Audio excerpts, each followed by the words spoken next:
Welcome to Samba Samba. Enjoy the video. In this video, I will show you how to make a delicious Brazilian vinaigrette.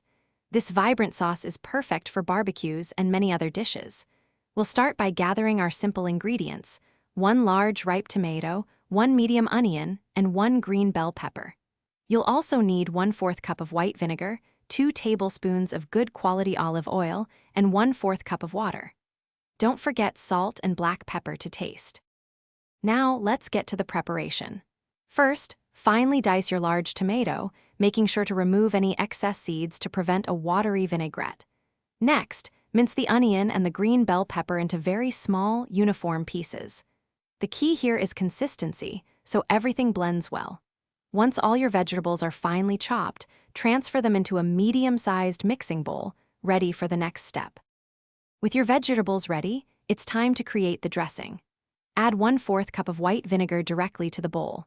Then, pour in 2 tablespoons of your favorite olive oil and 1/4 cup of water.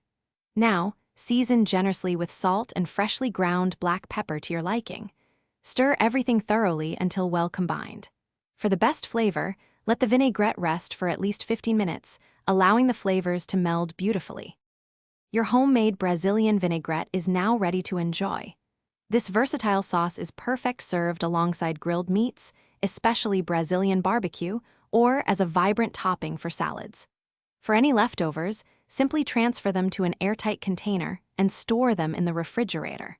For the best taste and quality, try to consume your delicious vinaigrette within 2 to 3 days. Enjoy this burst of fresh flavor. Thanks for watching. Consider subscribing if we helped you.